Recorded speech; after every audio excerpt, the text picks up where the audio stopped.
Hello, everyone, and hello.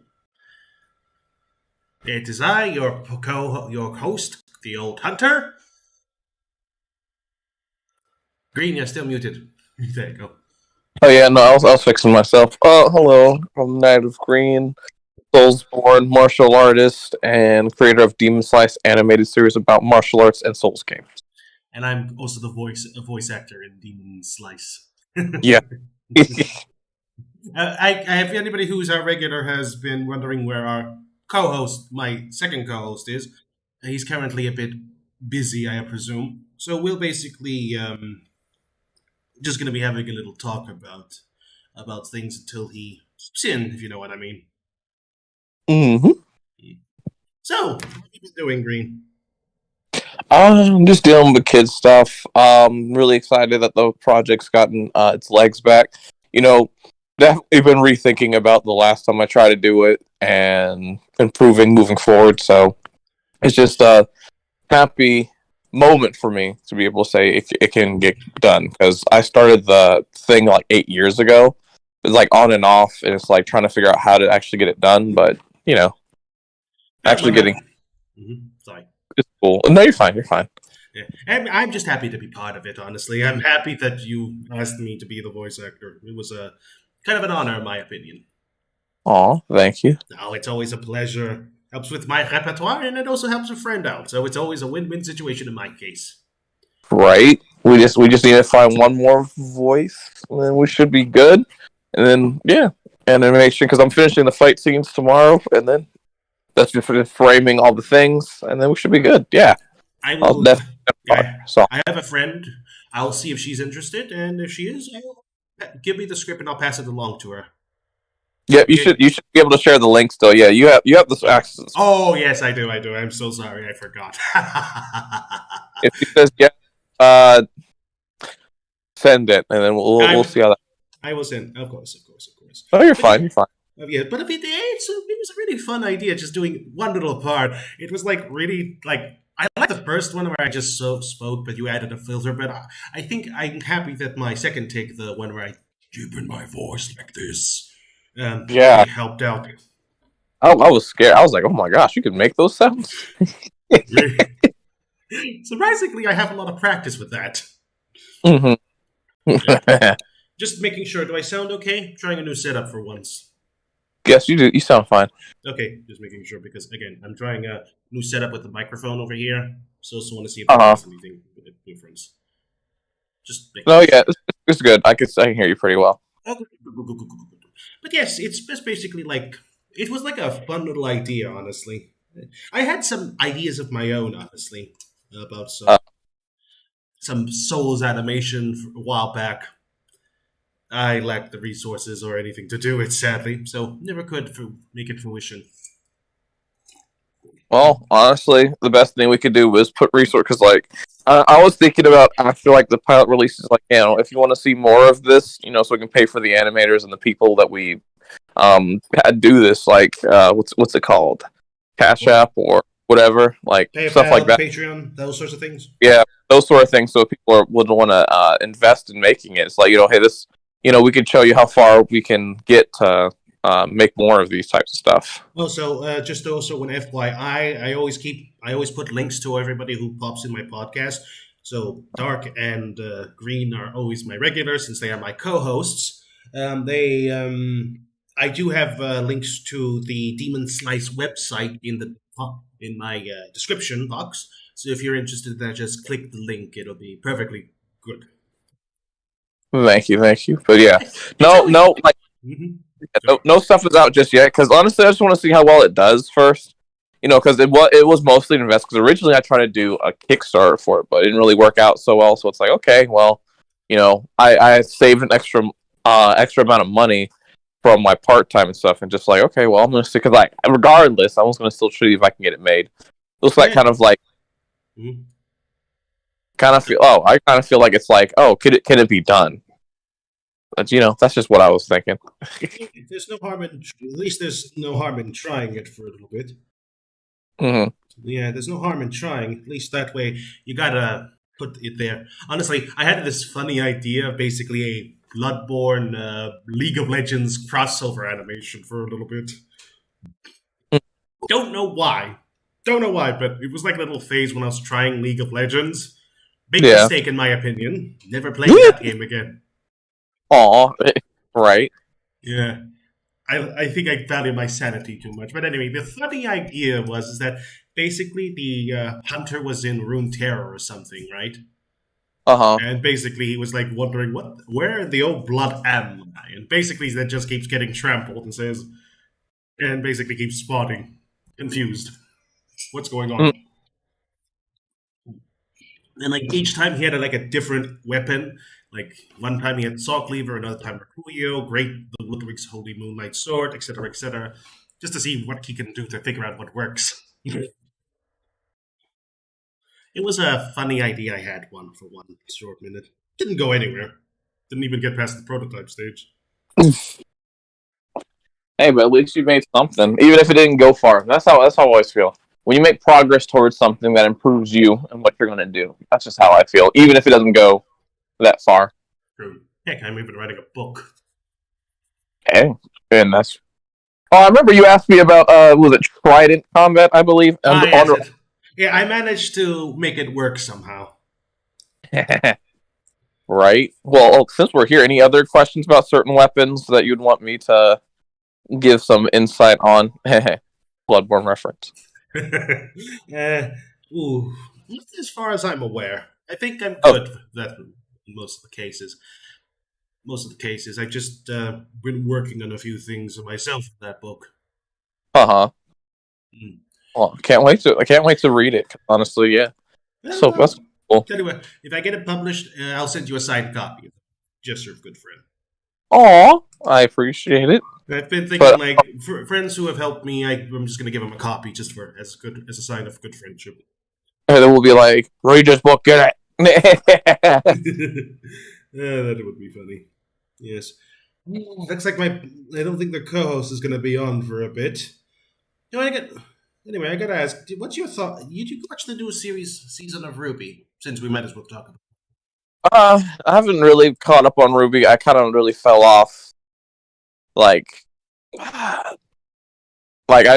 know it's sensitive, but like when the person who started off with it, when he passed, as like a sort of yeah. Mm-hmm. Well, I only joined sadly after his passing, so. Okay.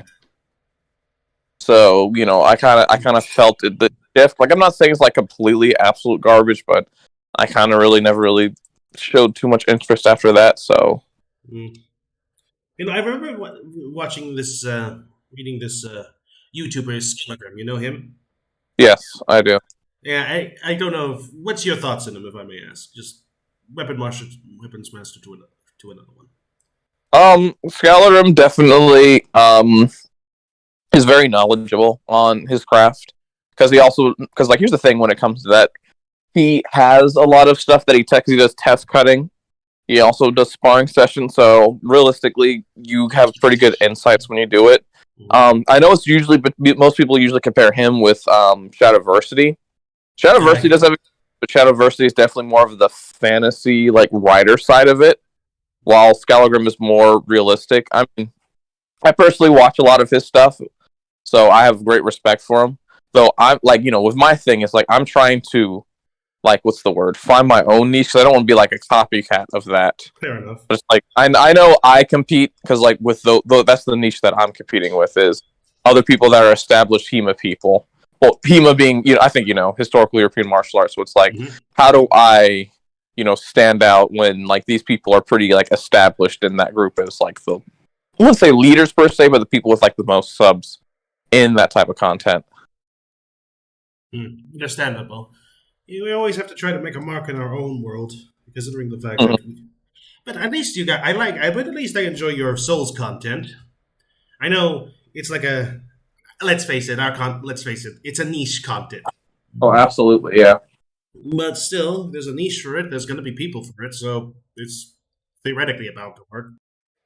I mean, considering the fact that people watch Vadi video and all he does is just do secrets, and it worked for him. And again. I feel like he also, that's another thing. I feel like a lot of people have like better marketing skills than us. Cause I feel like you have to know how to do certain things. Like once you have those skills, it's easier. It's like not like a jealous thing. It's like, okay, well, what could I have done differently? What could we have done differently to have made those proper connections? So I think one thing that I was trying to do with is reaching out to other people and then try to talk with them and try to do collab stuff. I think that's the best way to really start helping. But I don't know. What's your thoughts? I agree. That's why I'm always looking for more collaborations with other people. Helps build up a brand and respectability. If you've got other people with you, they show it's actually a serious thing. So that's why I always try to look for more collabs. Be it from cosplayers, because I like it. Let's be frank, my podcast is basically whatever tickles my fancy. It is, let's face it, that is. No, I mean, it's fine. But I mean, I guess was fine with people who, because do you feel like because this is not like a terribly big podcast that people don't want to step in and I think so. I think because I've had this issue once or twice saying until you get bigger, I'm not gonna join your podcast because I don't think it's worth my time. I've had a few successfuls, Sinclair for one. I wish she would pop back on, but she's a very busy person. Very busy, yeah. Very busy. But I tried other people, but good luck trying to convince them to basically get a podcast. I tried getting a Yugi-tuber once on here. I was basically like talking and like saying I'm a big fan of yours and I'd love to have you as a podcast member because, I want to just try different... It's still the podcast, but it's just like talking about different subjects so it doesn't get a little old very quickly. You know what I mean, right? Oh, I understand. Yeah, because... Don't get us wrong, viewers. We love the Souls series. It's one of our favorite topics. It's our favorite thing. But it does get a little old after a while.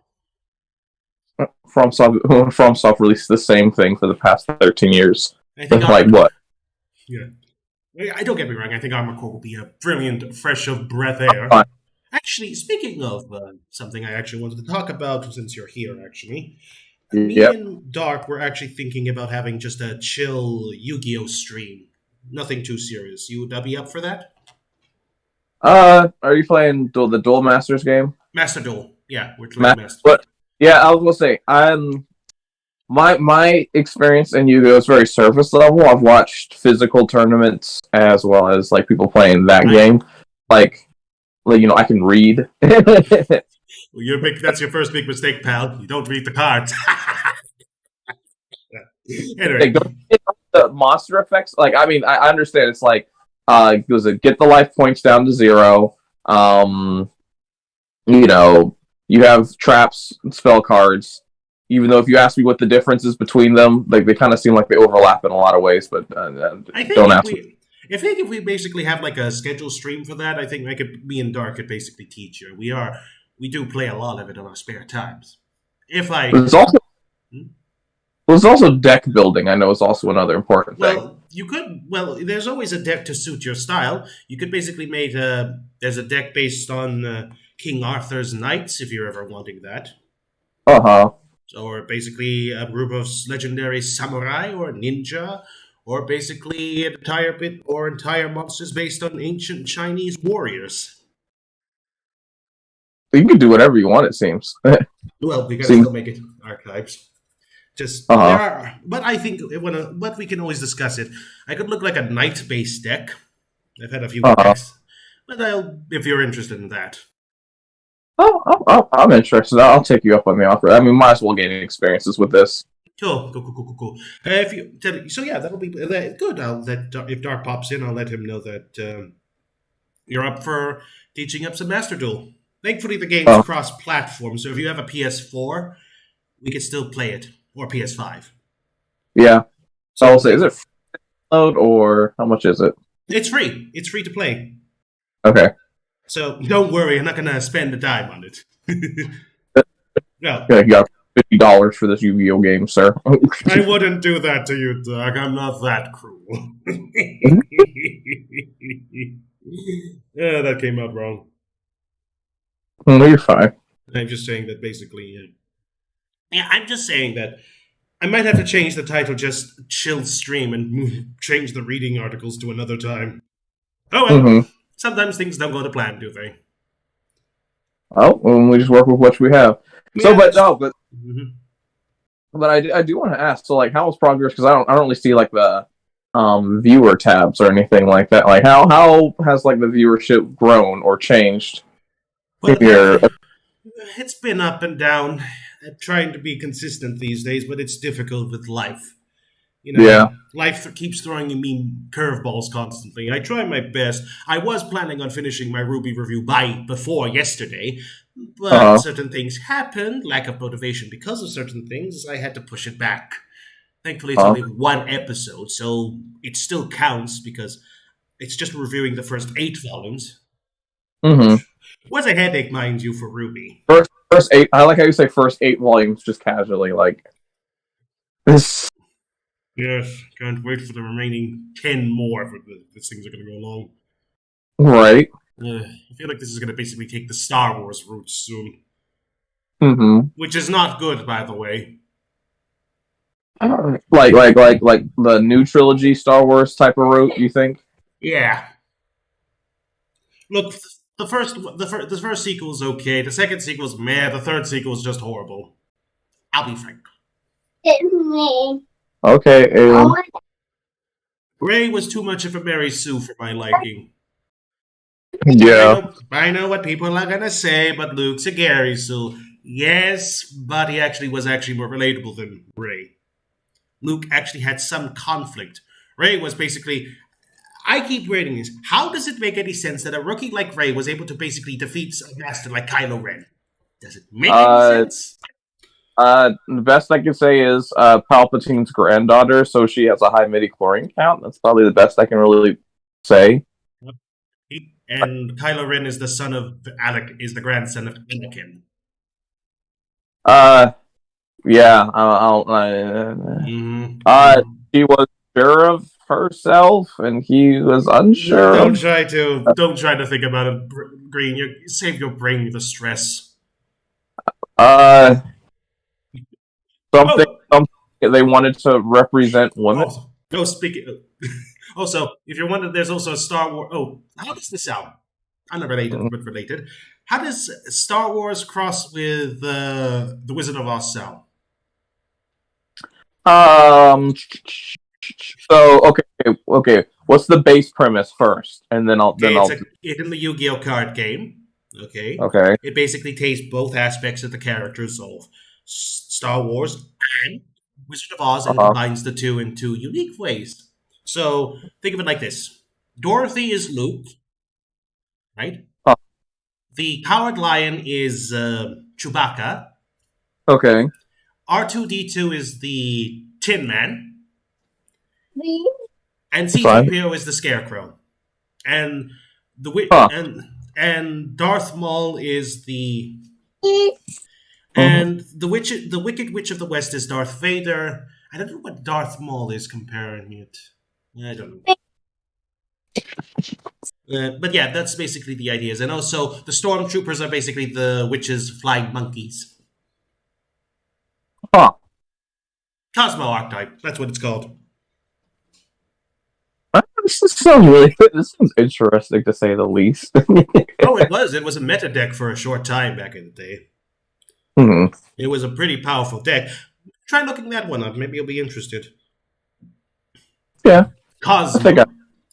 Basically taking both aspects of Star Wars and Wizard of Oz and combining it to somehow it makes it.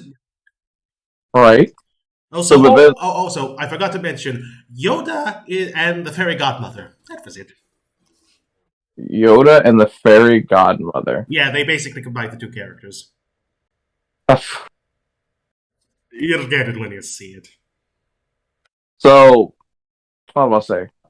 The only thing I'll say to that is, if you're saying this is doing it on Duel Masters, like how much effort, like even though it's a free game, like could you pay for the decks or like You how have how do okay. So basically, they give you enough. They are generous with the gems enough to create your first deck. So they're very generous. If you want to get more, you have to grind to rank up. But it's not that difficult. And if you don't constantly make new decks, you kind of save up on a lot of gems. You can also break out cards of equal value to get some gems of equal value. So if you could break down an ultra rare card, you get some ultra rare gems in return.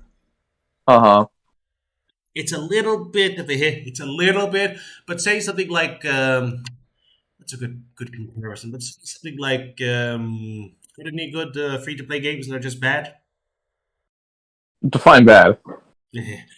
Compared to say something like well, I don't know, Avengers, the Avengers game, or Babylon's Fall, or something along those lines. Heck, even Overwatch, or Uh even huh. Fortnite. It's very generous in a lot of aspects. I put countless hours in. Uh huh. I'm being honest. I believe you. It's not that bad, but it's not exactly exemplary. Mm-hmm. But then again, it could be worse from Konami. Is it? I know that's not much saying. But hey, I I mean, would. yeah, I was about to say that. But hey, compared to a lot of things, say like Wizards of the Coast, they've been handling the Yu-Gi-Oh card game pretty well, all things considered.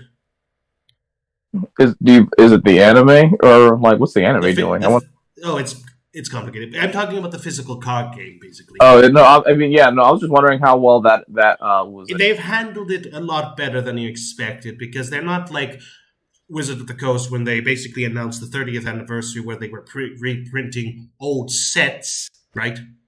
Reprinting old sets, but you could only order it from the website of Wizards of the Coast, as well as it costs us $1,000 for the set. Wow, Yeah, that's true. and also the set was going to reprint the older sets from the first set of Magic the Gathering. However, Wizards of the Coast stated that I think it was, I keep forgetting the company, but anyway, Oh, they said that they wouldn't reprint the first sets because the cards were ridiculously powerful. Heck, there was a card that basically lets you skip the turn. That powerful. lets So, you skip turn, so the other person couldn't just do anything. yeah, it was pretty cheap from what I understand. So basically, they said it. So do you know how they did it? They basically made the cards unplayable. How so? They were because the cards had a different back and had a different coloring to the official cards. You could use play, and they cost $1,000, mind you. Oh wow. $1,000 per pack for the whole set. Uh huh. However, Konami, when announcing the 25th anniversary edition for Yu-Gi-Oh, they basically were reprinting the first set of the game, right, for Yeah. $32 for everything, $32.99.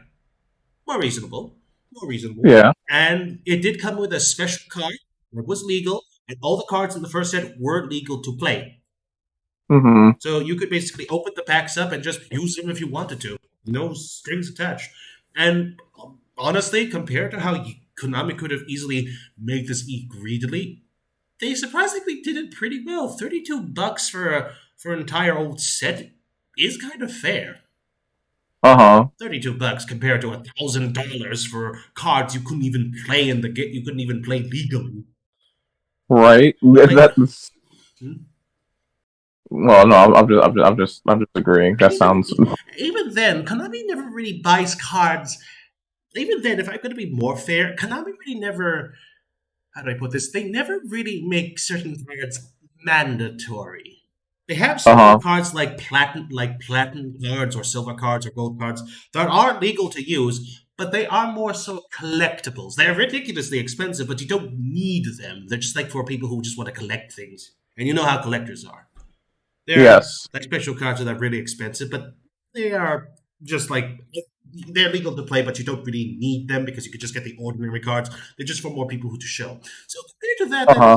Konami has been reasonably fair with the card games. They've been stingent with reprints, but I think all in all they've been somewhat fair. And say it Right. from me, who basically says that doesn't like Konami because they, you know how horrible they are as a company. Yeah. Well, I understand. But they've been surprisingly fair with the Yu-Gi-Oh trading card game. Honestly, it could be worse. Okay. Could have been Like, worse. though there have been some hiccups recently. Like there was a new spell card that was released to support an old archetype called Neospatians. There's this old card called Elemental Hero Winged Neos. Really old card, really old card. However, that card hasn't seen a reprint in decades. Oof. People don't know why, and a new support card that came out basically showed us iconic scene from the anime, but it was missing Air Neos. And people were in around them. Nobody knows why they're not reprinting the card. Some say it has to do with the Italian airline Neos Air. Uh-huh.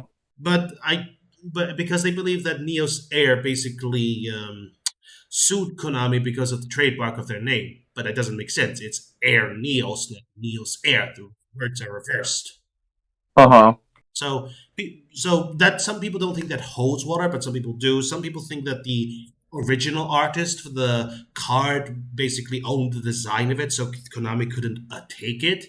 That's again up in the air. So nobody knows. It's this big mystery in the Yu-Gi-Oh community why Elemental Hero Air Neos is not being reprinted. Uh-huh. It's not even found. You can't even get it in Master Duel. This is like the situation years ago when Yu-Gi-Oh was released, because in the old days, before I was born, Yu-Gi-Oh had this thing where the spell cards were called magic cards. Okay, uh-huh. However, they had to change it from magic to spell cards because Wizards of the Coast were threatening to sue Konami for the use of magic in the card game. Really? Yes. That's why that happened. Yep. Or another theory, I don't know, again, is basically they thought that Magic Wizard of the Coast would sue, so they just changed it to spell. Honestly, I think spell card rolls off the tongue than magic card. Yeah, it does. I would. I say, yeah, I activate the spell card. Rolls off the tongue. I activate the magic card. Yeah. Yeah, it doesn't roll off the tongue easily, does it? No, it does not. Yeah, it's not. It's like I'm gonna have to change the title, everybody, because I just can't get my head off this one. But I'll change it after the stream because I just want to chit chat. It's like a good catch up, if you know what I mean. Yeah. Oh well. Anyway. How do we think? Oh, it is. Yeah, that's how it is.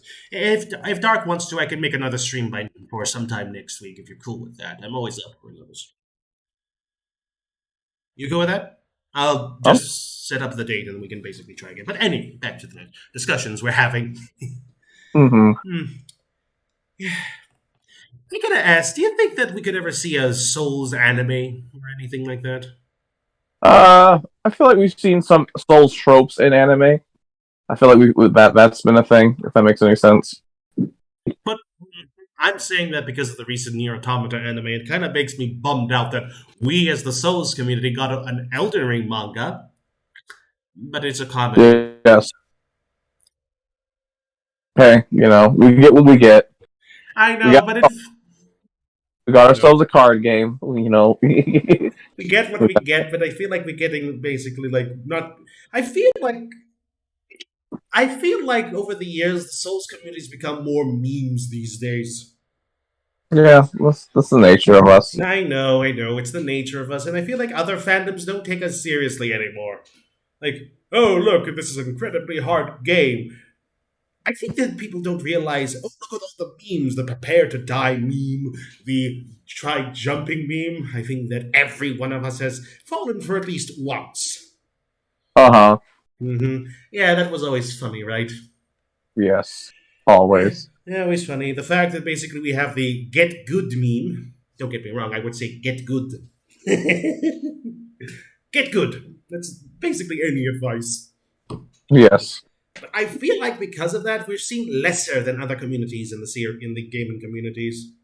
Uh-huh. When people talk about that, they always say, oh, it's a difficult game, blah, blah. But we never talk about the interesting lore, the story, the worlds, the characters. It's always just about the dank memes. Praise the sun. Or, what was the new one? This is the new eldenring pose, right? Touch grass, or something like that. Yeah.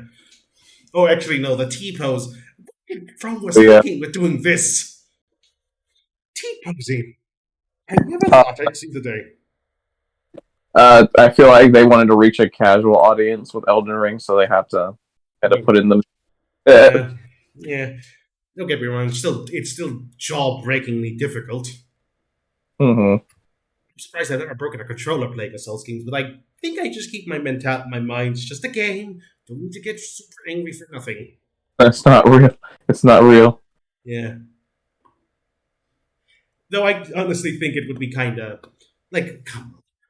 If Castlevania can get an excellent series on Netflix, by the way, I think Mm-hmm. you should try doing a Castlevania weapons expertise. I think you'd like it. I would. Mhm. I had to probably either get footage or something. Like, where do you find Castlevania games? It's Netflix. No, the Netflix. Oh, do something with that. Yeah, the Netflix anime. Okay. If you're up for it, I would. I would. If you're up for it, Green, if we could, I could stream it for you on Mike's end. And I could talk. Hmm? That's fine. I could probably do that. We'll discuss it, and we could basically have like a watch of it. I'll probably put it on my server, and you could just pop in. Uh huh. Okay. I'll take a plan. Oh, just to have what's up. It's very gory, so hope you make sure the kids aren't around. Yep. Of course. Just letting you know. Yeah, that's fine. Also, let's see. Let's come on, come on. I am guaranteed that we're just a meme. The Souls community is just a meme of is just a memes community. This one's for the other people. Like I said, pretty much. To the point that basically the manga is just basically it's hard. I blame for this. Who do you I blame. I blame game journalists for this. Agreed. Oh, I agree. Look at this new game. It is the Dark Souls of forklifts or something along those lines. Right. Just because I hated the fact. Oh, Crash Bandicoot's the Dark Souls of platformers. We're done. We're not taken seriously anywhere. If we do, two things happens outside the Souls communities. People think we're just memes, or people just think we're just all mad because we like being the pundit. We just like being. We like Matt. Yeah. Yes. So there's these two, and when we're in the community, there's more middle ground. Thankfully. Uh-huh. You definitely have those mad people that are basically just going for insane runs. Come on, someone beat Millennia using I think it was a harp. Yes. There goes insane one. If I was gonna try that, forget it. My mom takes the cars. Mm-hmm. You might as well try beating Millennia with basically using your phone. Right. Or people who use dance pads, they still amaze me. They still scare me more than ever. Oh, that is true. Terrifying. The fact that they're that skilled using a dance pad to basically beat eldenring or Dark Souls or whatever. Uh-huh. I'm happy that we've got some fascinating runs, but at the same time, I'm also disappointed we just basically, outside dedicated Souls channels, and I myself have to explain to people why Dark Souls is brilliant, but just not because of the difficulty, which I always tell them is never the point. Besides, I tend to use the word challenge to respect what Miyazaki said, because he says he prefers a challenge, not difficulty. Uh-huh. And then we basically have to deal with... hang on, sorry. Oh, 2 people are watching. Nice. Cool. Hello. Anyway, so basically, we just have to figure out why we are doing... Why we just are memes. I'm not for sure that's just like the get good people who, and that sort of turns off people into wanting to actually get good. Like, it's just... I wonder if Souls players come off as toxic to other people or intimidating because of stuff like that. I think we do come off as a bit intimidating and toxic, but we also, don't get me wrong, every fan base has its toxics. I think the worst one is My Hero Academia fan base at this point. Oh, well, but people still flock to that. Yeah, but the point, don't get me wrong, I think there are toxic people in this fan base, so I try not to associate with them. Uh-huh. I think most people don't. But there's also kind and generous people who do basically give you good advice. And one of the advice is, get good. Now, people think it's an insult, but we're not giving it to an insult. We're just saying, you gotta get good in this game. Uh-huh. There's no cheesy way of doing it. You gotta learn, you gotta get good. Sure, do some people say it is in an insulting way? obviously. But when I say it, I just say, you gotta get good, kid. Get good. Yeah. I'm sure you do that too. When people ask you,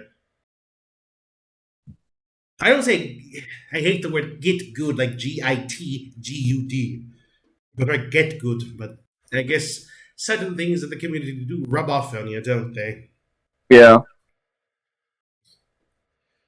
I'm surprised with how much things I like. I tend to overlap with a lot of things, surprisingly.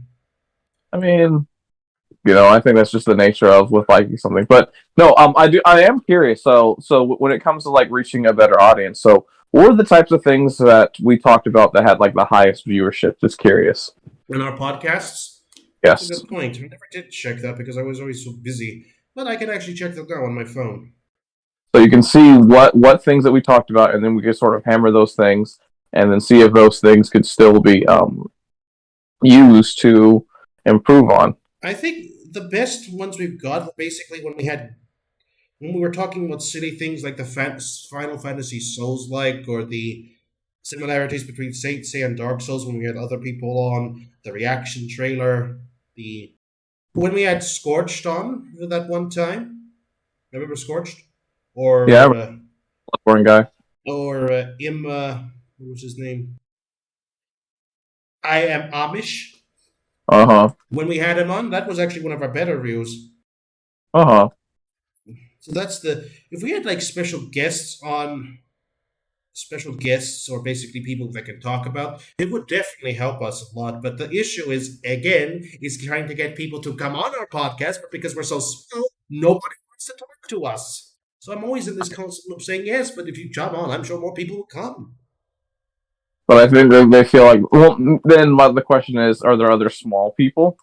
And then you just ask other small people to come on? I have tried asking other small content creators, but they're also iffy on it. It's also hard to define what's a small content creator. Because if they asked me, I'm extra small. Mm-hmm. So it's just difficult to try to find the right balance of people that want to come on and people that are... I think they're turned off because they think we're only a Souls podcast, but I keep explaining that we are not just that. We do talk about other things. It just happens I just like the name the Souls Roundtable because it fits my theme. You know what I mean? So then I wonder what else we could do to help brand it to change. Like, I'm not saying to change the name, but like I don't know. How would you make it so that I always say we just like to talk about... I always try to explain that if they ask for a Souls content, I always say, yes, but I don't play that. But that's fine. We just like to come in here, just have a chat with you, like your likes, your dislikes, all those sorts of things about your sort of thing. I always try to explain that, yes, we're called the Souls Roundtable, but that doesn't mean we exclusively talk about Dark Souls. If I was talking... If I wanted about Dark Souls, I would have gotten a Dark Souls content creator and not you. You get what I mean? So I try to make that I didn't say it like that. I just basically say I'm here like to talk to you on my podcast about like your cosplays or what you think about your favorite series, because I want to have a different perspective on these things. But they're always turned off because they think we're going to talk about Dark Souls. And yes, we are talked about Dark Souls, but we're two big guys and fans of the series or eldenring. So obviously we're going to be talking about that. But if you were here, sure, but if you want to, you can ask us questions as well. Think of it like a back and forth discussion. If you want to talk about you, then you can talk about us, about what we like. Well, I think it's because like I said, people are intimidated by the Souls games, so that's also part of it. I know people are going to say, well, then why did you choose the Souls Roundtable? It sounded cool. It sounded cool. Yeah, it's a cool sounding name. I got a cool banner, thanks to my friend, sadly, who left. I wish he was still here. It was one of Trooper's friends. I really need to get him back on my podcast. He's back, and I'm on his server, but he's just so busy to get him back. Yeah. He was always... Yeah, you know what? He was I liked him when he was, like, come on, let's agree. He was like, it was nice to have some more co-hosts. Agreed. I also checked that some of our things, like the 30, like going back, some of us have hit in the high 30s and high 40s. Let's be frank, for my channel, that's pretty impressive. That is. So we got to find what made it work when it worked like that. I think it's more like if basically we try being more engagement. In fact, The stream we did a couple of weeks ago about The Last of Us with director Neil Druckmann is up to 20 views now. Okay. So we're doing something right if we talk about things like this, because obviously, again, Souls channel. So things other than Souls, making fun of. I won't say make fun of people, but sort of reaction. I think that's hilarious. Reacting to like what they did, like what they thought, basically. Like there has to be a middle ground, because I would like to react to some people like criticizing the Soul series, but at the same time, remember, like with Quantum TV, he's copyrighted everybody who criticized him, so we have to be extra careful that they won't do something like that. The only other way to really do that is like if we like talk to the people who's like, I saw your thing, and we do a response to it respectfully, and that's do that. I could easily do that, but that's the case if they respond. Because they might easily say no, because they might not like what we're going to say and think we're going to insult them. But I would have to reassure them that we're not going to insult you, because I think we have a rule that we respect people here. I do. We do respect people here. We try not to be insulting when we can. I think even when we did the whole Neil Druckmann thing, we didn't call him like silly or anything. We just basically said, "Yeah, problem is this." And also to criticism of the fan base, because I have been critical of the Last of Us fan base, even though I'm not part of it, basically of their toxic behavior to us, the Souls fan base. Yes. But then again, because you're Souls fans, so you're obviously going to defend it. Well, yeah, if you have something like that, then respond. You feel free to make a response to it. If you're going to insult me in my responses, then we're not going to have an engagement, because you're just insulting me instead of actually breaking down my arguments. Yeah. And I guess some people would say, well, you should do a better detailed video. True, but I've got better things to do than make a 30 response video that could take a good majority of my time. I'm not. Yeah. That's not what my YouTube. Well, that's not what I do for making my content on my YouTube channel. What I do on my content is reviews and whatnot. My podcast, which is a separate thing from my YouTube content, is just where I just casually talk with my friends about articles I find interesting or what you guys find interesting. And basically, we just have a good breakdown of it. Mm-hmm. It's basically like two things. I do what I like on my channel. Yeah, agreed. Mm-hmm. It's like basically like what was that article basically? Basically, we talked about. The article about how it was a one where basically they were talking about how From was sexist to women because of millennia and all that lovely jazz. Yes, I remember that. Yeah, that was an interesting one. That I wish more people would actually watch that one, because I think we did a fair breakdown of it. Now, was it in detail? But like you said, I feel like it's also because it was mostly still focused on Souls games. Like, I think there's a way to take the Souls ideology, because I feel like the Souls ideology of persevere and get through it. So it's like, even if we're not directly stating like completely Souls values, it could also like incorporate that. I agree. That's why I'm still doing it. I'm persevering, even though I guarantee you this is not going to get many views, but it's still worth trying. Besides, we do enjoy it. Sure, we don't get many views, but I think if in the end of the day, if we both enjoy it, I think there's some value into it, because we basically put our effort into it and our passion into it, like what we're doing right now. Mm-hmm. So I think there is motivation, and if more people see how passionate we are about it, they might come and watch us more.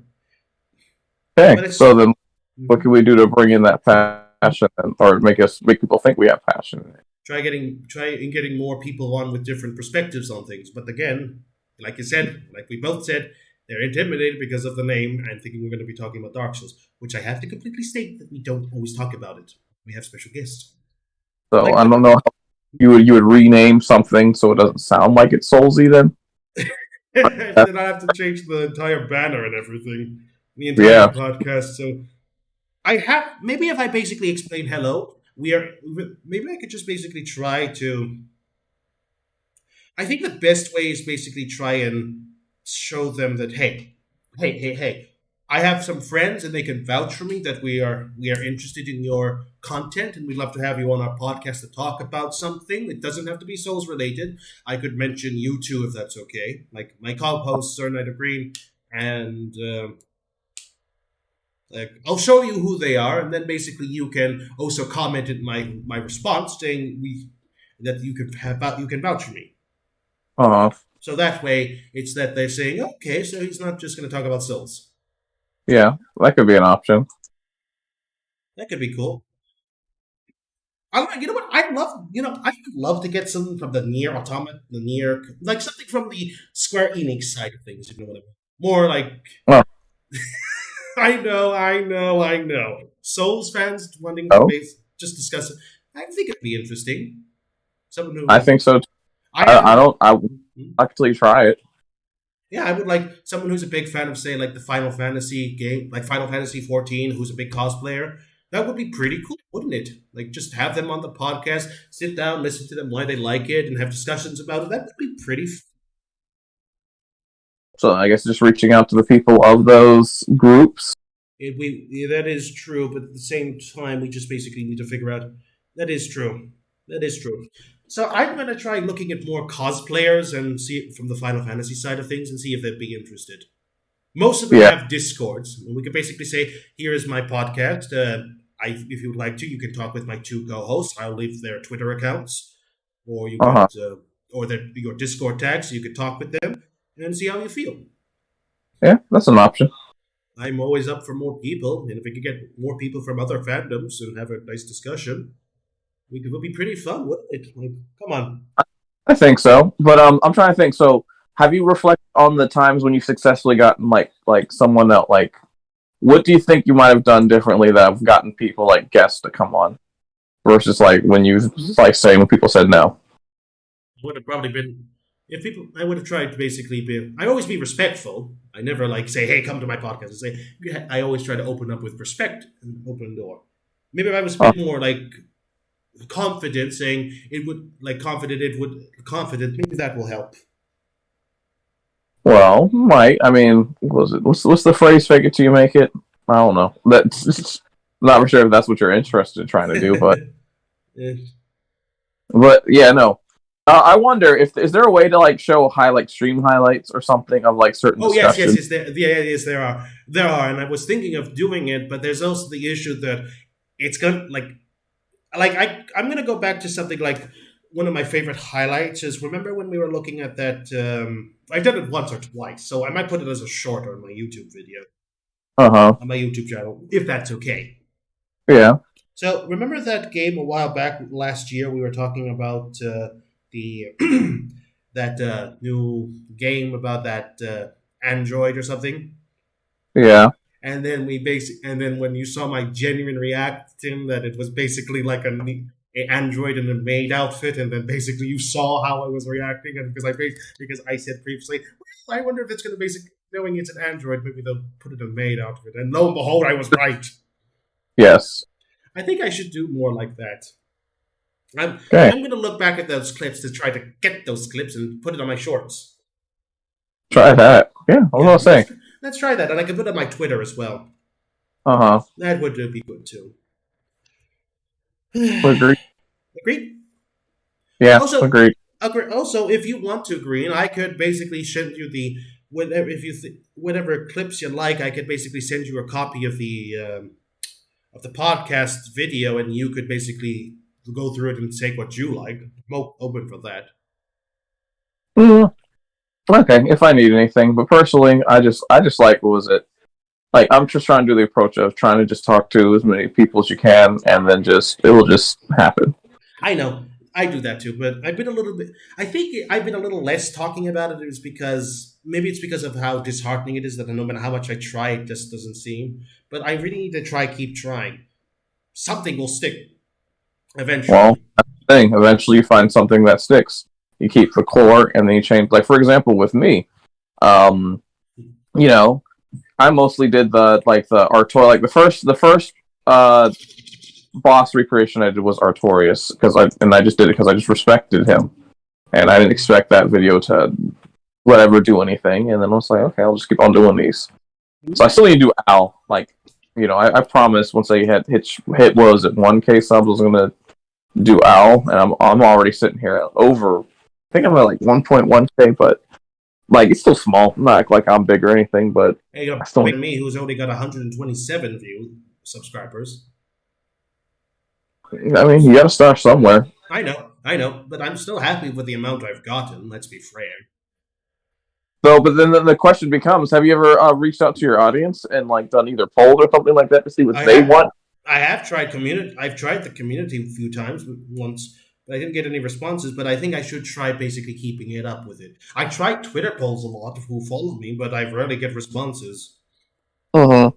So I'm just not hitting that big enough mark. And also the fact is that most people who follow me on Twitter are just graphic artists who just want my money because they want the commission. So it's been very difficult to me to get some honest feedback, because whenever I go on Twitch, whenever I start streaming, hey, on Twitch, I just get those graphic designers on my tail. Yeah, no, understood. Because they just see you as an opportunity to, we can get money from this guy. Yeah, and I keep telling them, no. They're so damn insistent. On my Discord alone, my Discord, I've got like 5 or 6 of them on my blimmin' Discord. Uh-huh. Do you know how annoying that is? Very, I could imagine.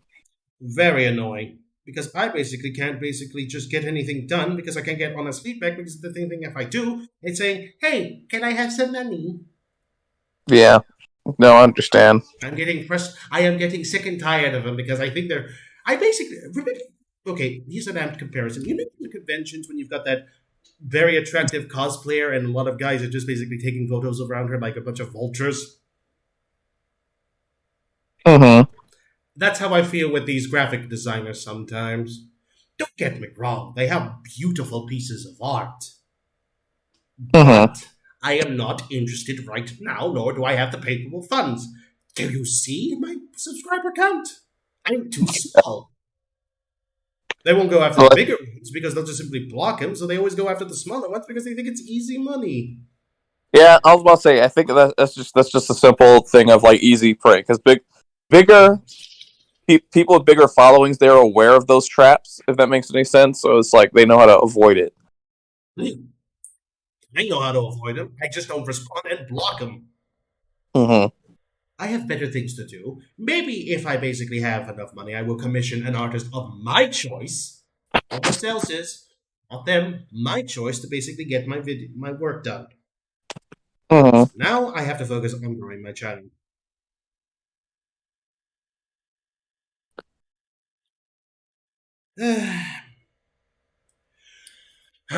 So I guess maybe this podcast should be renamed to just having a still discussion on how things can be improved instead of everything else. Mm-hmm. A bit of a mouthful, but I think that's basically an apt title in my opinion.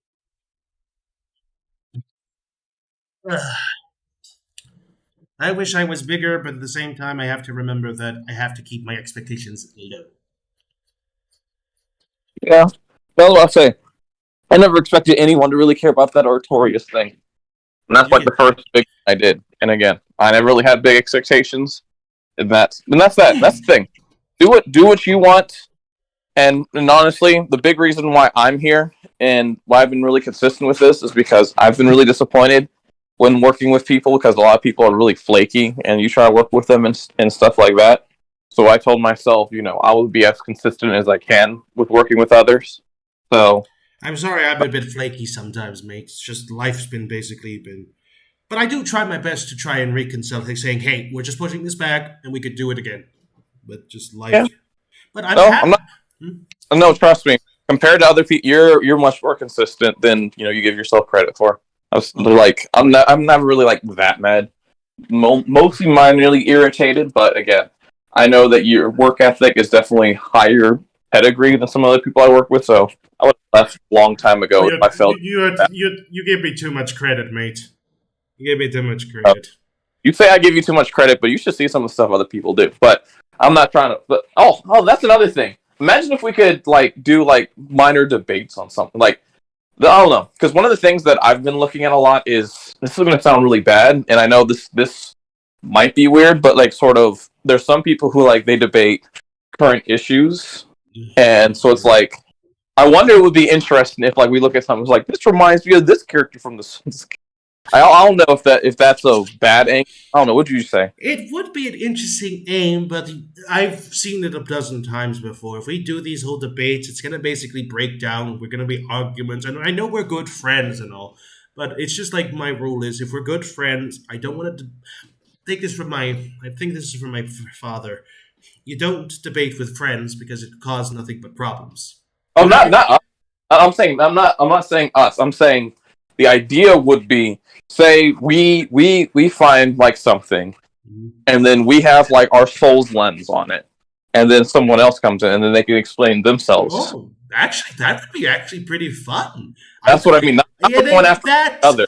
Would be great if we could just get somebody like that, like somebody who's not a big fan of the Souls games. We basically sit down and saying, "What's your pet peeves about the Souls?" and we could have us fine discussions.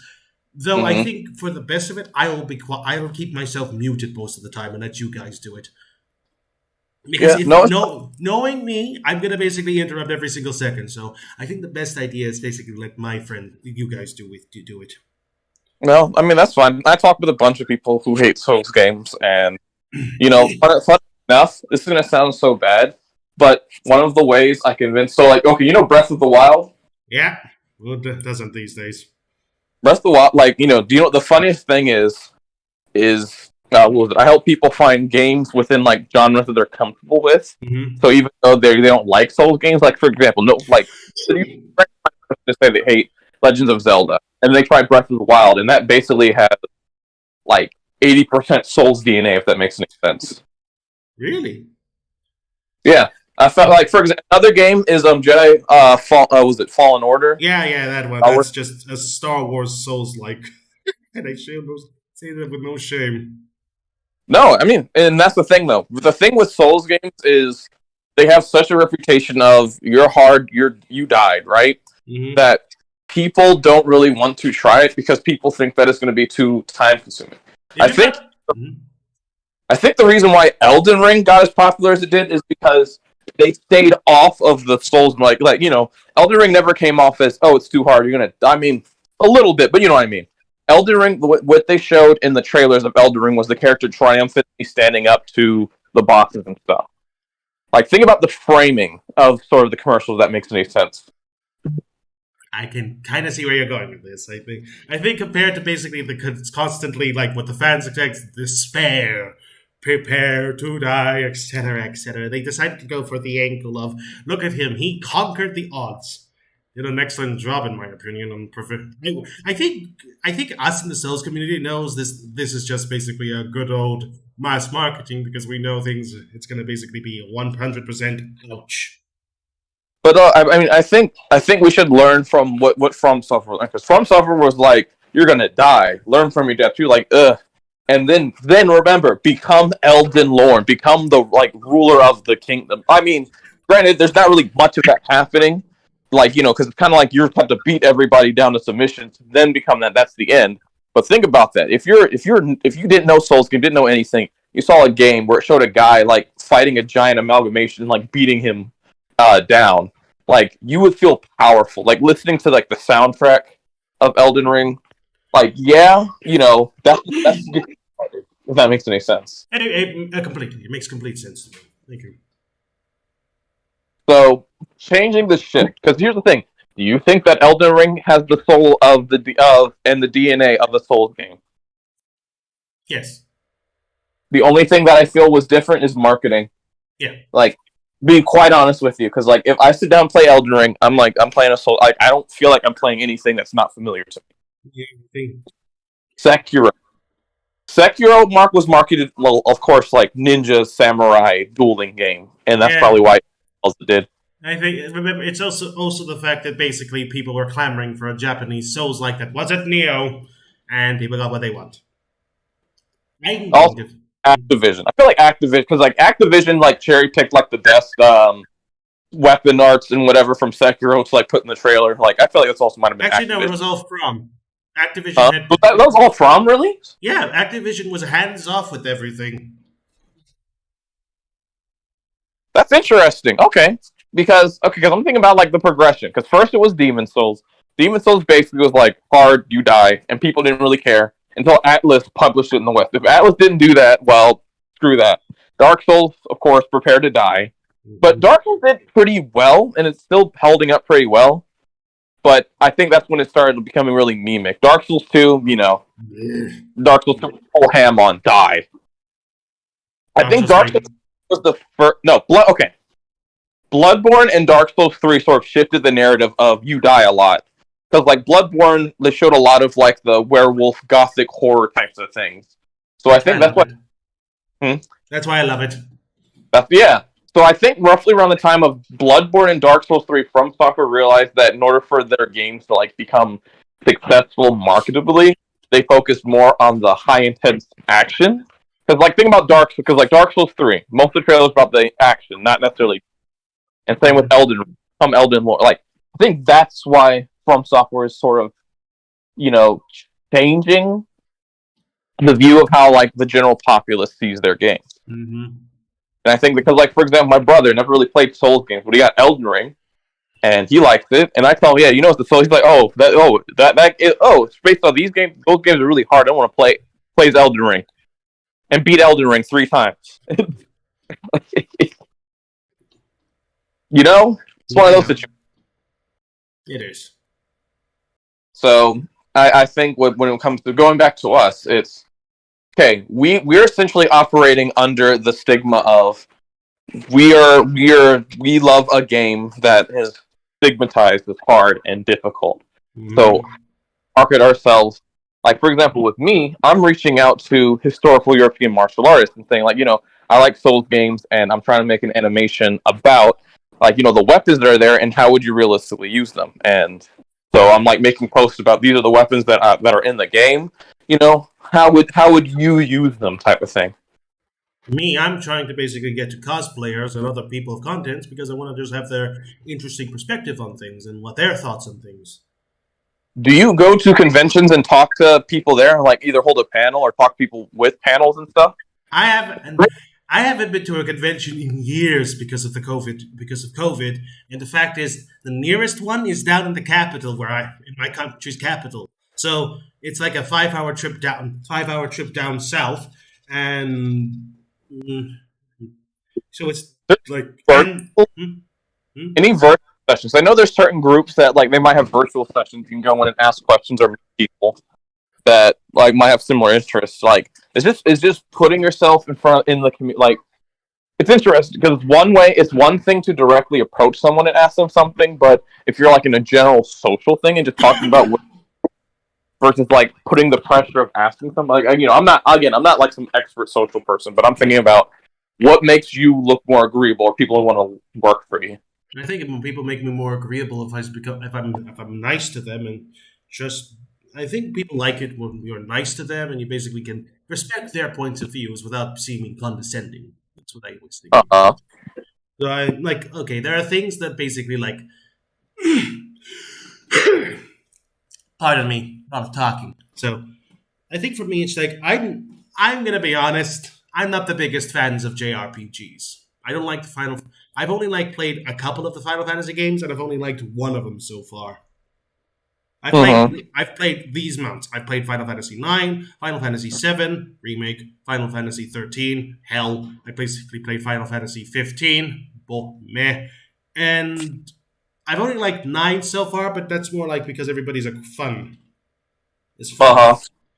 Everything else, like 13, 14, 13, 15, 13, and 7, Noctis, Lightning, and Cloud just feel like interchangeable. They're all mopey, depressed. It's just like that stock JRPG characters that I'm going sick of every day.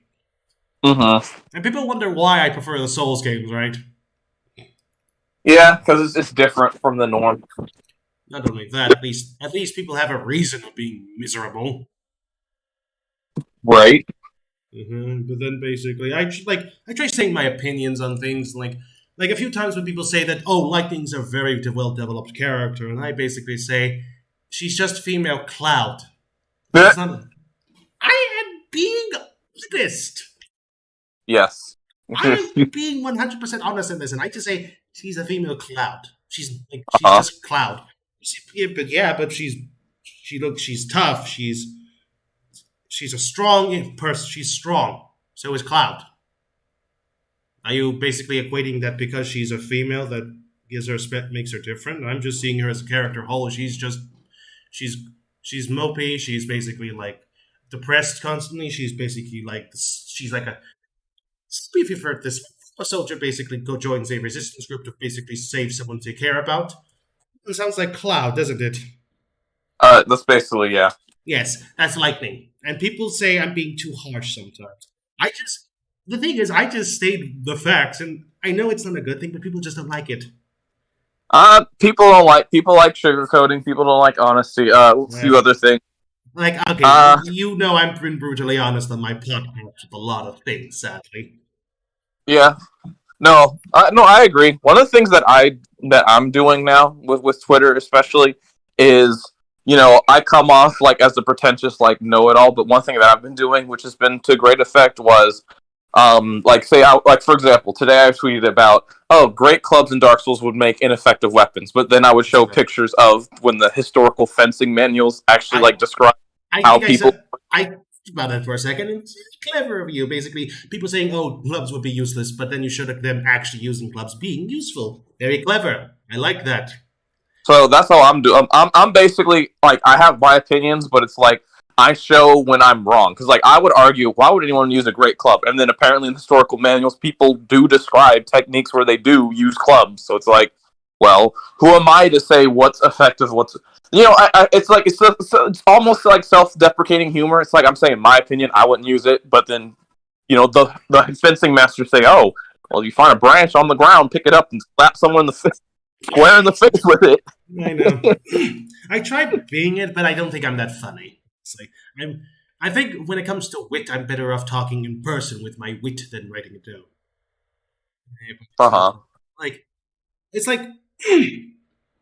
It's like basically whenever I have discussions about. Oh, sorry, my hair's getting trapped in the headphones.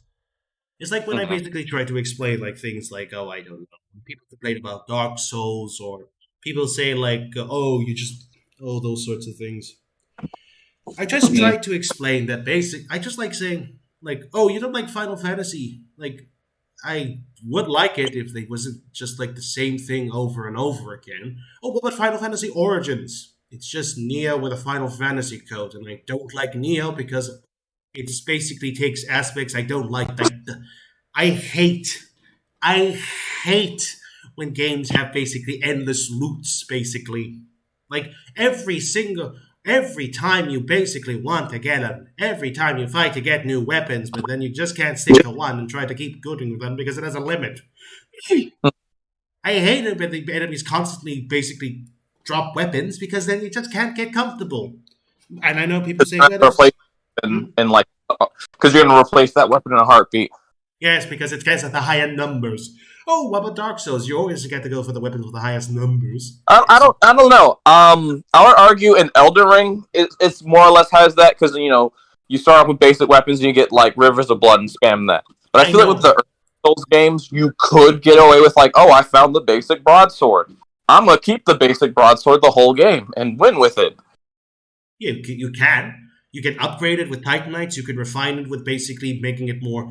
You could have it more quality or more sharpness or whatever. You could basically make it make it hollow, whatever. The thing is with you could basically get your stats scale with the weapon. So even the broadsword, if you have your scales, if you have your dex, your strength and dex high enough, it's still a viable weapon in combat. Would it be viable in PvE? No. Play PvP? No, but PvE, it's still viable. Yeah. I mean, not Souls games. I think Souls games allow you to bomb weapons. That's on TikTok. I've been doing TikTok things where I take the time of the same weapons between Souls games and asking which one was your favorite type of thing.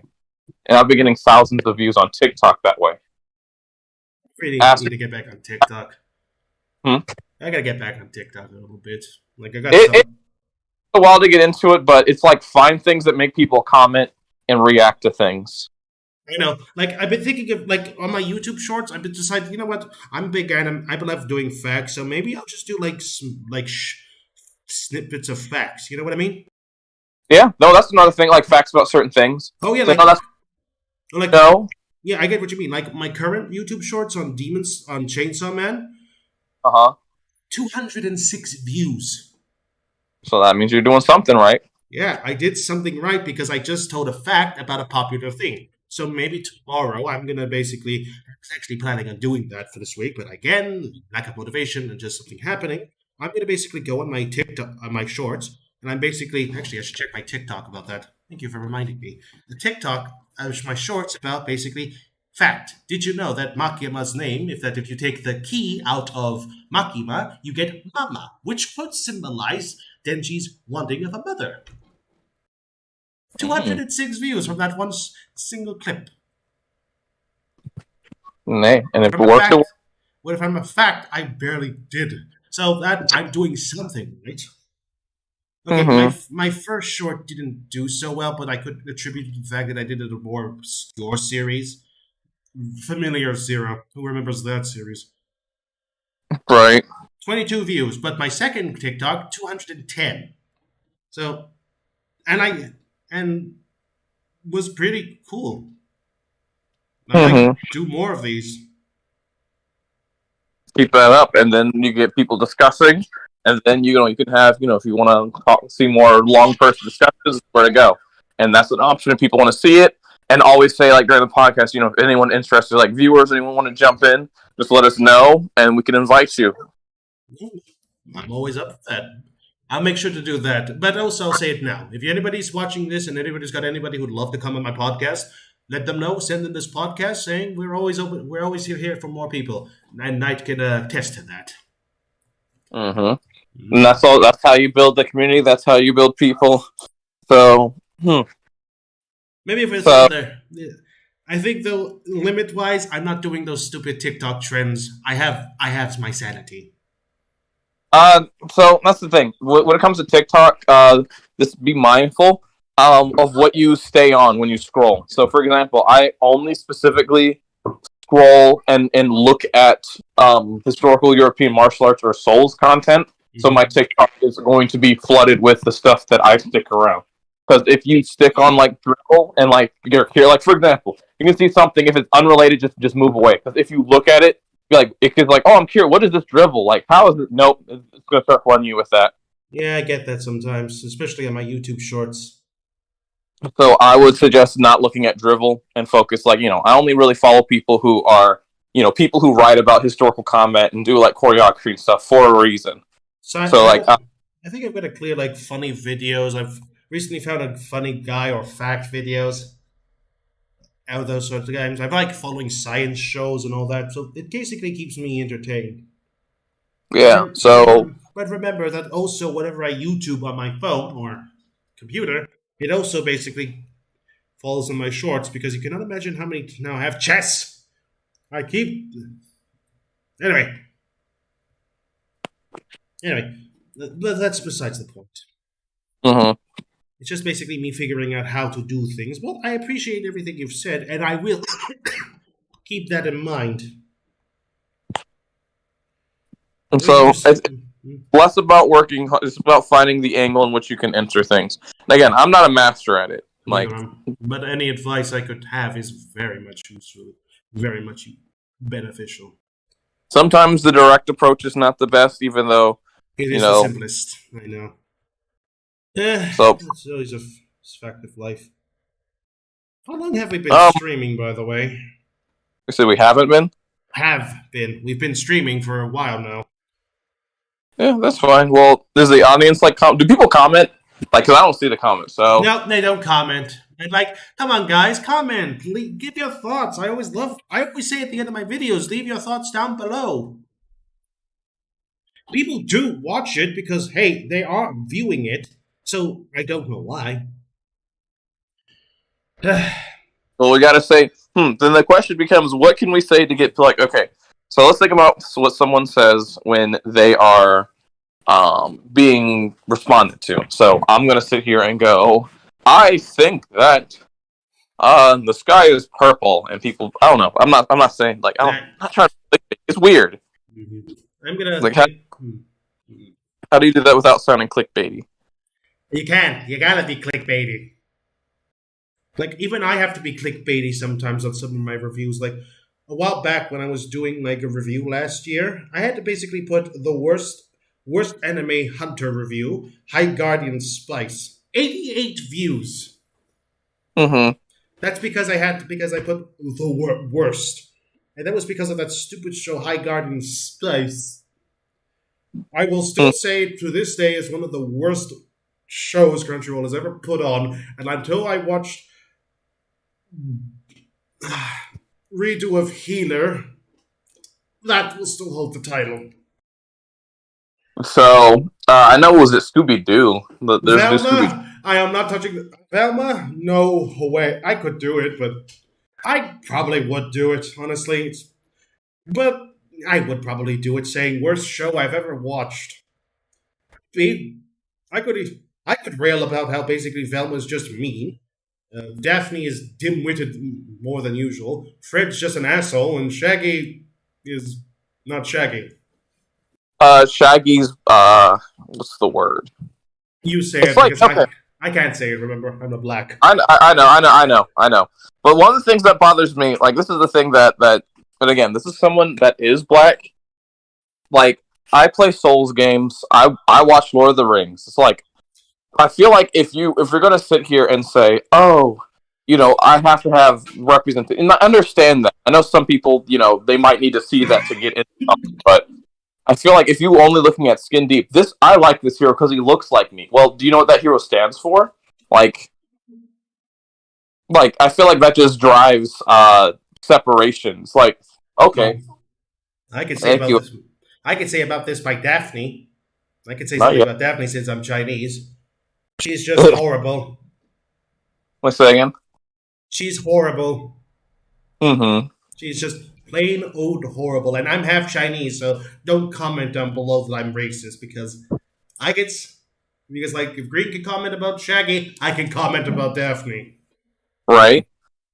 So I think people have to realize that when you narrow things down to identity politics of this idea that I can only like this character because it's black. Oh, I can like this character because it's my orientation. I mean, okay, go upstairs. I could look up to T'Challa. I think I like T'Challa because he's a pretty cool character. He had none. I think what makes this cool is that he realizes that his father wasn't the honorable man that he was. He made a lot of mistakes, and that he needs to learn from those mistakes not to repeat them. That was a beautiful lesson. I think anybody could pick that up, and I think it's fantastic. I think that's fantastic. It's just that how do I put this? With Velma, it just does everything wrong. Oh, people were complaining about that shit. You know what? Velma as Mexican, I actually like that idea. It was still Velma. She was still like the kind-hearted, nerdy girl that everybody's grown up loving, one way or another. Well, I just think that this Velma is playing more on offensive humor versus because like Velma's Rick humor. And Morty. They were just doing a Rick. This is just I am like how I'm sick of horrifying it. That's just as much as I hate Cal Arts these days. I'm getting sick and tired of Rick and Morty's meta humor. Okay, some shows did it right, like Harley Quinn did it excellent well. It just took the characters and just made them 10 times better. Like, come on, it just did it right. Clayface, who was an actor, is just like an actor. Like he tries to be those sort of people that you basically see in plays to basically because they heard an agent was in there and they want to do their best impressions of acting.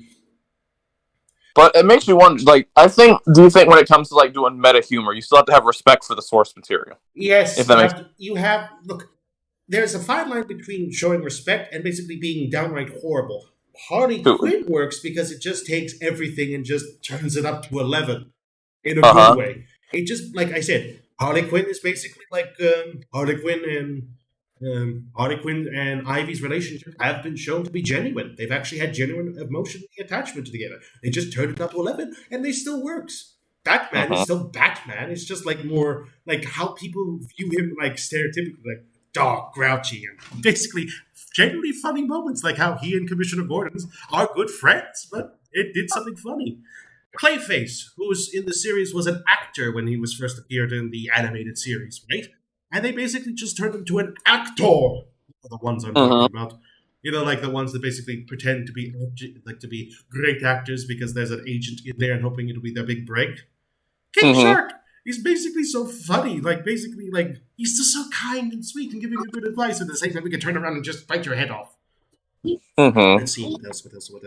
What was that little doctor something? Basically, I don't know much about his character, but it worked. Harley Quinn leaving the Joker. Plenty of stories that basically show her basically showing her strength of leaving that abusive guy behind. I was going to say the B word, but I can't. And there's also the fact that basically it just made fun of everything, but in the right way. It got me laughing. What Velma fails to do is that they basically just are so easy. Okay, Velma in the original series was smart, intelligent, and kind, right? Yeah. Why? It would be funny if it would have been funnier if they turned that up to 11. But what they did with Velma was turn into an unlikable asshole. Oh, but that's like Rick.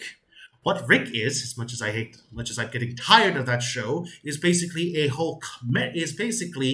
commentary on modern society. That's what Rick is. Morty is just the grandson who's basically naive and basically sees things more positively. Rick is the more cynical and more what's the word I'm looking for?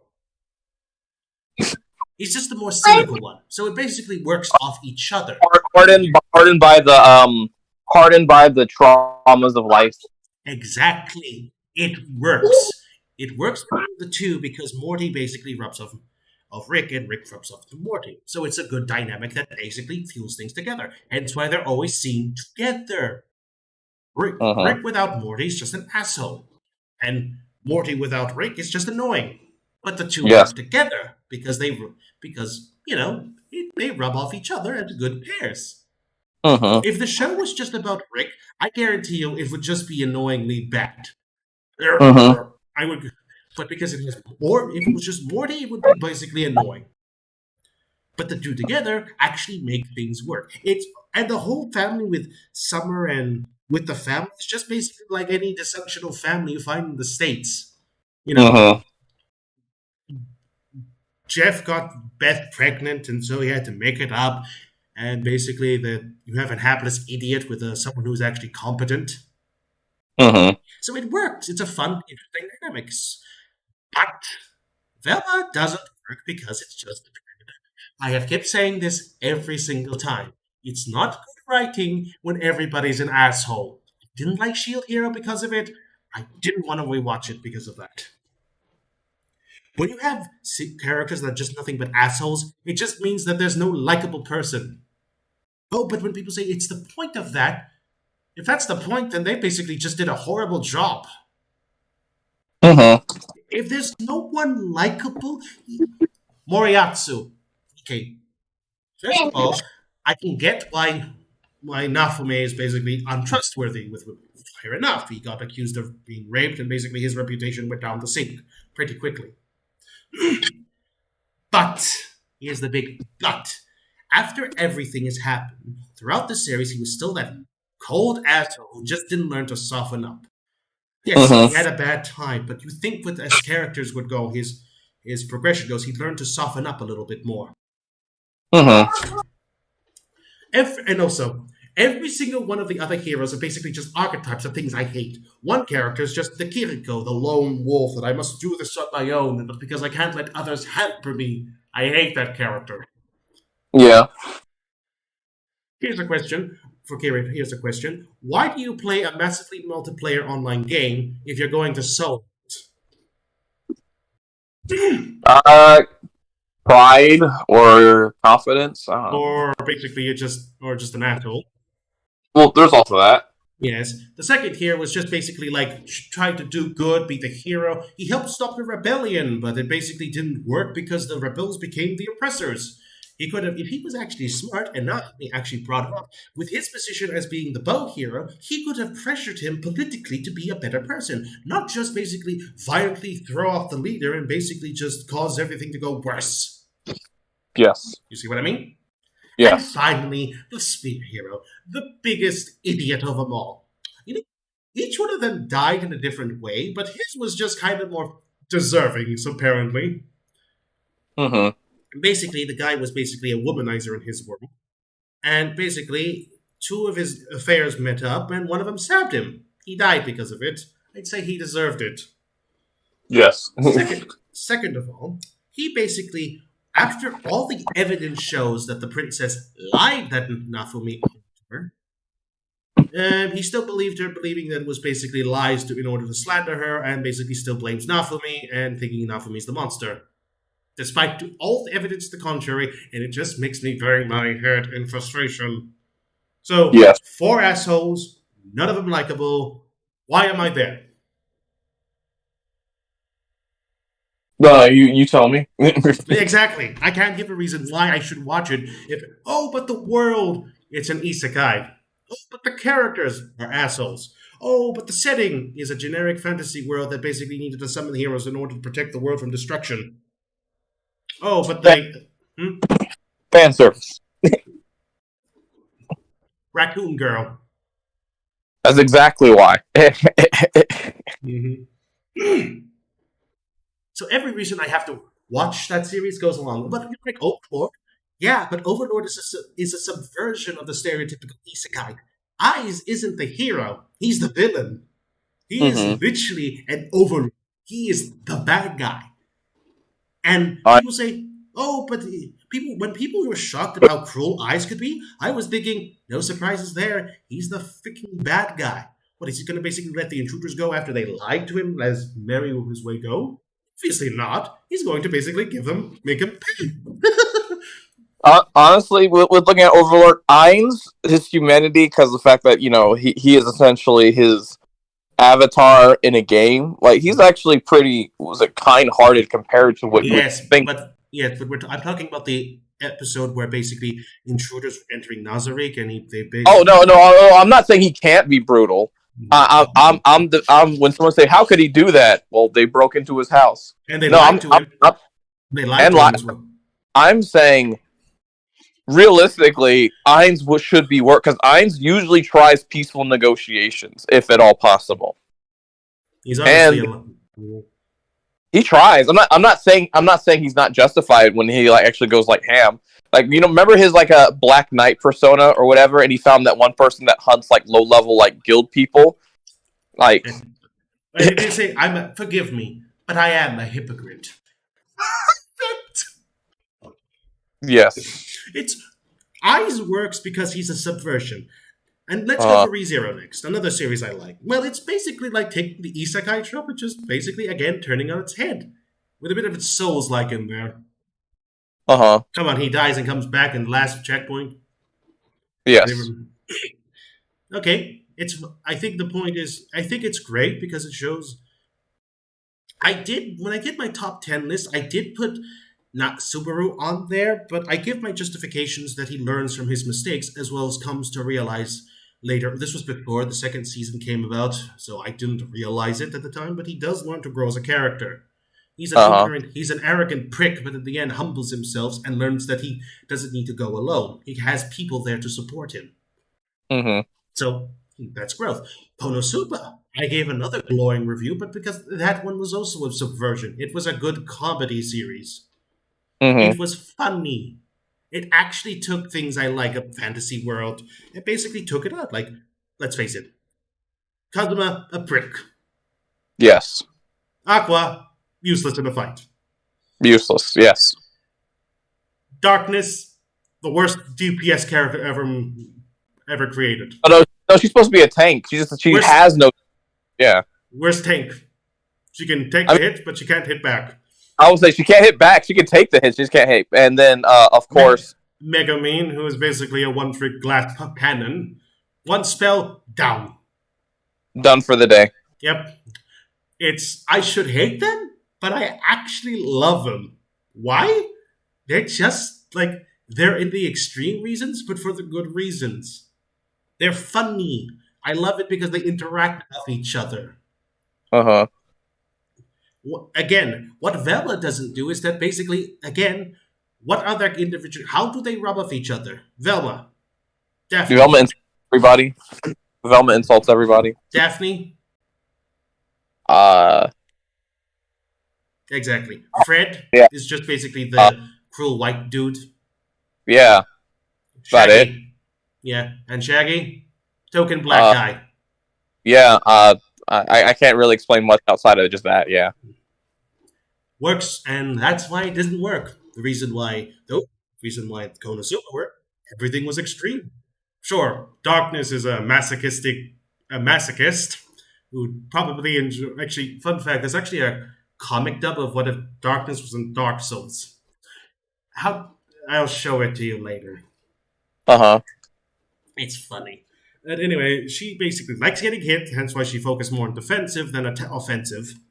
So there's a reason. It's her character. But she's still but she tries to act like a noble paladin. Well, what we all know, it's just basically a facade. Yes. Megumin, who is a talented wizard because she is part of the Crimson Demon clan, is a talented wizard that can learn possibly many spells, but because of certain events, how she saw explosion magic, she thought it was the best magic. Okay, Yes. that's funny, and it's kind of like a good subversion. She's also that Chumeske that basically acts like mysterious and dark and all that jazz. I think it's a Japanese thing. I don't know. Mm-hmm. I think Aqua is just like the sort of person that basically is like the you know how in basically we think that when a god comes to where they're overpowered and whatnot, Mm-hmm. like sort of thing. Yeah. She's strong. Don't get me wrong, but in other situations she's practically useless. Yeah. And let me think. Kazuma is an arrogant asshole who basically is a. I play a rogue, mind you, in my D&D sessions, which I'm having one tomorrow. And people say, and I always reassure them, I'm not going to do what Kazuma does. I'm not that degenerate. Right. As much as it pains me, I do find it funny because he's like he takes like I think he's basically like what every rogue secretly wants to do but doesn't because they know it's wrong. I think Kazuma's like that outlet for some of that. Mm-hmm. I'm not saying I would do it, but I think for some rogues. Yeah. Hmm? Yeah, no, I can see that argument. And also, he's like, let's face it, he's a smart character. He's pretty smart. Don't lie. Mm-hmm. He's just incredibly unmotivated, lazy, and basically an arrogant and an asshole to everybody. Yes. But at the same time, he is kind-hearted. He does care for his teammates, even if they misinterpret what he means half of the time. Yes. It's funny. It works. Agree? Mm-hmm. I agree. You know, going back, isn't it weird that whenever we discuss things, you agree on a lot of things, don't we? I mean, True. is that a reason to disagree? No. I'm just saying, it's just like it's just something I've noticed a lot. I'm not saying it's bad or anything. I just realized it. I'm talking a lot. I'm cool. Do you want me to? No, I don't. Yeah, I mean, I want you to be honest. That's all. If you're agreeing with me, that's fine. I'm just saying. I'm just noticing it. We have a lot in common. That's what I'm trying to say. Yeah, we do. Yeah, I'm not saying that's bad or anything. I'm just bringing that up. We do have a lot in common. Anyway, moving along. Wow, this is actually probably one of the longest podcasts I've had in a while. Want to keep going? I'm still up for it. I don't mind. All right, we can go for a little longer. I think we're like, what, almost an... I have to basically get the right time to know how long we've been on. Did you check how long when we started the call? According to the call has been going on for almost 2 hours. Wowzers! We're really having fun, aren't we? Absolutely. Yeah.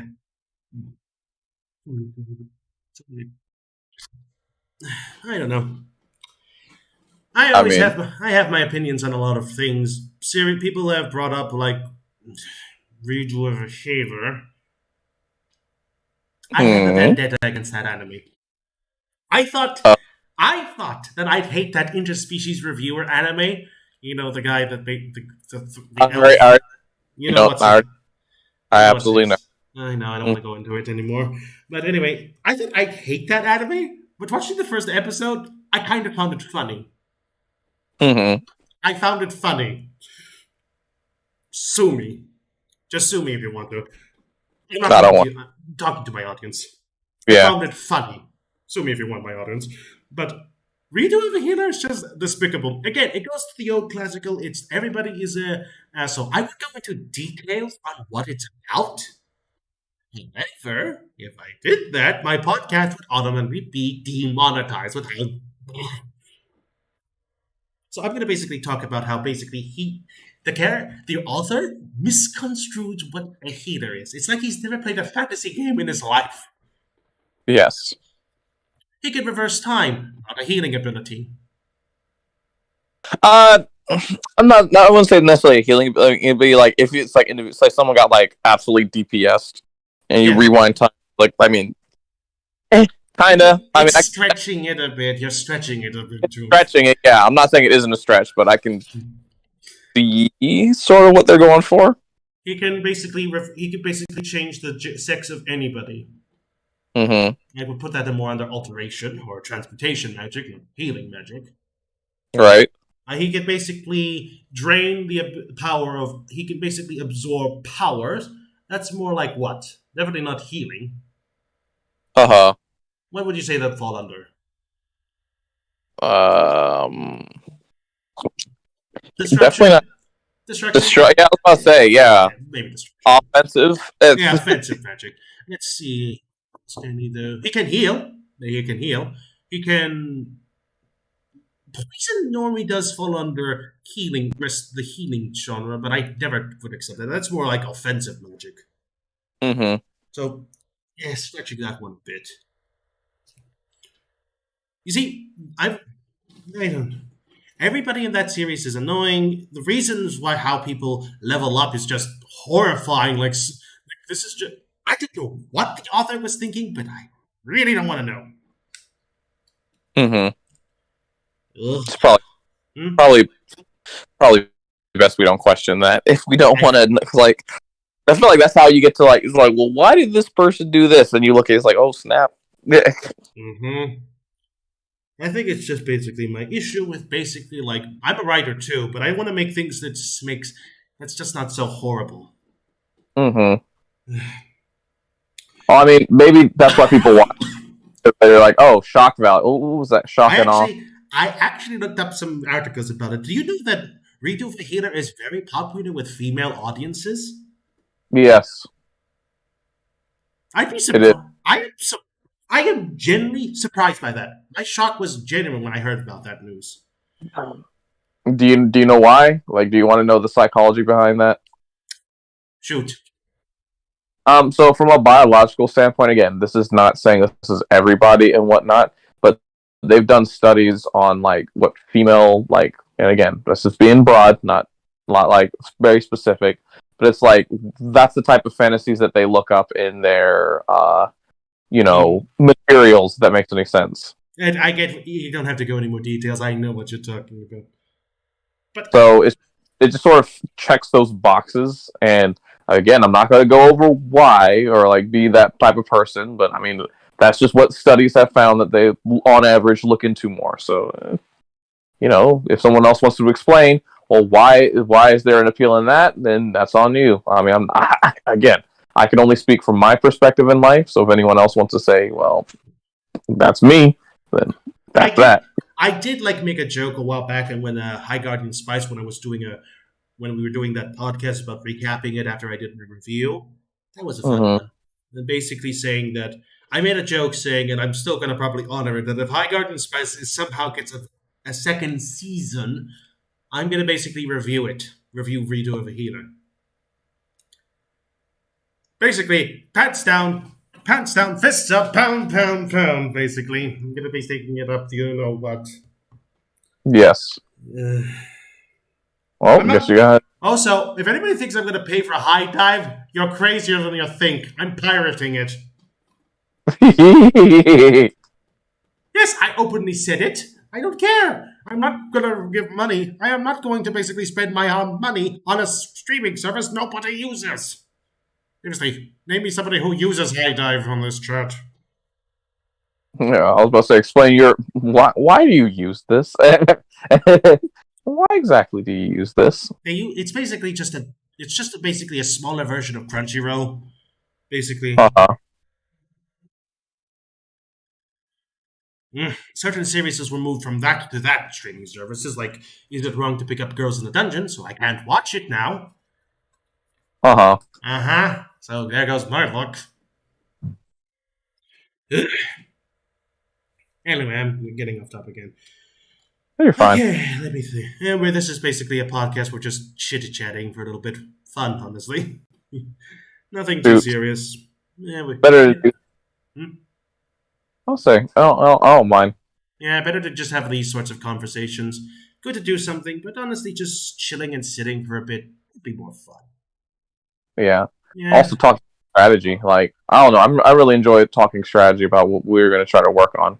I do enjoy that. So I'll keep looking around other cosplayers if it would just be on it. And if you got people that want to discuss these sorts of other Souls things, and people who don't like the Souls, if you know like other channels or people who don't like Souls games, bring them on my podcast. We'd love to. I'll have a good discussion with them. Yeah, no, I'm fine. I want to see who I would find who would be interested. But again, I'm up for anybody, mate. Again, I trust your opinion. Also, I trust your judgment. Well, thank you for that. I appreciate that. Well, we are on the same podcast. I'll say. Yeah, you gotta have trust. We gotta have trust. You have to have trust. Yeah. I mean, I'll say the only thing I think I might is like I'm a Demon Souls die. I was gonna say, just trust me. My wife played Bloodborne first, and so she's a diehard Bloodborne enthusiast. Trust me. Well, yeah, I can trust that. If I played Bloodborne first, if like I didn't play the other Soul, because like that's the thing. I feel like because I played Demon Souls, Dark Souls 1, Dark Souls 2, then Bloodborne. I feel like if I played Bloodborne first and wasn't exposed to the earlier Souls games, I absolutely like what were all these games? I'd probably think they're all trash. Yeah, like, that is true. But loyalist mainly because that's where I was. Yeah, I can imagine. Anyway, I think this is the end of the podcast. We've talked for a very, very long time. That's fine. I think this is a good place to end it. I appreciate it. If anybody's got comments, what they thought of this or everything we've talked about, leave a comments down below. Your thoughts and opinions are always welcome. If you've got anybody who'd love to think would be great for this podcast, bring them here. Show they'd love it. Again, we may be a Souls podcast, but we would love to talk about other subjects like we did today. Talked about Yu-Gi-Oh!, other animes, strategies. You see, we're always open for new things. And that's what it's going to have to be. And honestly, I think my co-host and I had good fun today. Agreed. Anyway, thank you for everybody who joined this podcast. I hope you had a wonderful week. Well, I hope you have a new week.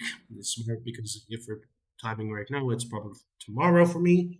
Thank you for joining me. Hope you all have a fantastic day. And tata, mates. Bye. See ya.